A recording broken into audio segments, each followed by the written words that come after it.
Welcome to আইসাস home kitchen. আজ আমি আপনাদের সামনে করে দেখাবো সুজির হালুয়া। এই সুজির হালুয়া করতে কি কি জিনিস লাগে আর কেমনভাবে বানানো হয় সেটা দেখুন। সুজির হালুয়া করতে প্রথমে যে কাজটা করব, দিয়ে দেব 3 চামচ ঘি। ঘিটা ভালোভাবে গরম হয়ে যাবার পর আমি দিয়ে দেব 1 কাপ সুজি। খুব লো হিটে এটা ভালো করে ভাজবো,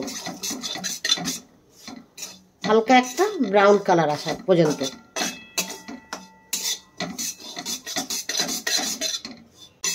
সুজির কালারটা দেখুন চেঞ্জ হয়ে গিয়েছে।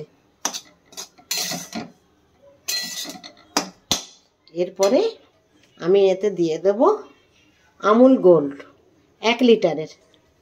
আপনারা যে কোনো দুধই দিতে পারেন, এখানে আমি আমুল গোল্ড দিয়ে দিলাম 1 লিটার দিয়ে দেব।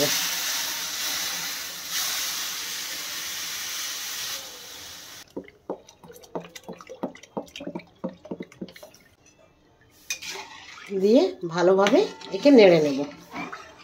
গ্যাসের ফ্লেমটা একদম লোতেই করা থাকবে। খুব ভালোভাবে নাড়তে হবে, কেন তলায় সুজিগুলো একদম গাঁট গাঁট হয়ে থাকবে।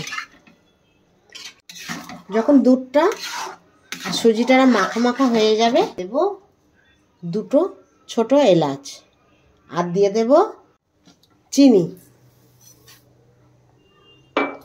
যে কাপে আমি সুজি নিয়েছিলাম সেই কাপ মেপেই আমি চিনিটা নিয়েছি।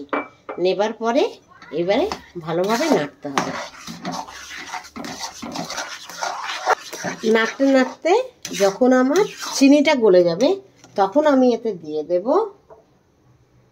1/2 কাপ গুঁড়ো দুধ। দিয়ে এইবারে ফের একে ভালোভাবে নাড়তে হবে।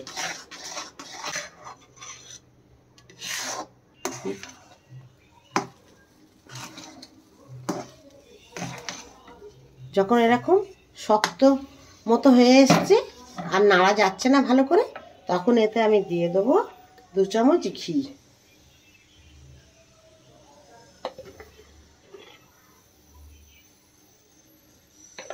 দিয়ে আবার ভালোভাবে একে নাড়ব।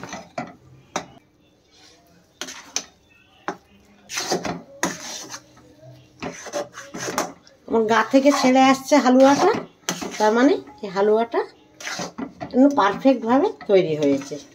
এরপরে যেটা করব, আমি একটা চৌকো পাত্র নিয়েছি, নিয়ে ওতে আমি 1 চামচ ঘি দিয়ে দিচ্ছি।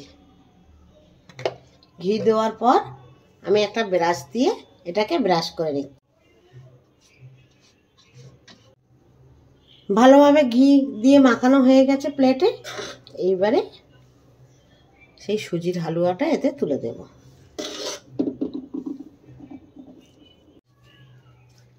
এইবারে একটা চামচ দিয়ে ভালোভাবে এটা বিছিয়ে দেবো এই প্লেটের সাথে।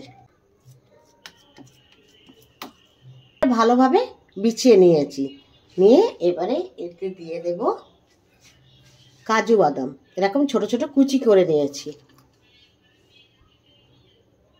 আপনারা আপনাদের পছন্দ মতো অন্যান্য বাদামও দিতে পারেন।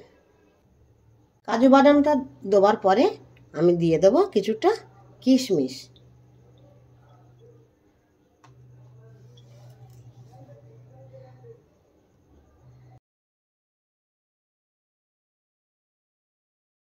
এই তো আমার সুজির হালুয়াটা কমপ্লিট। আপনারাও বাড়িতে ট্রাই করবেন।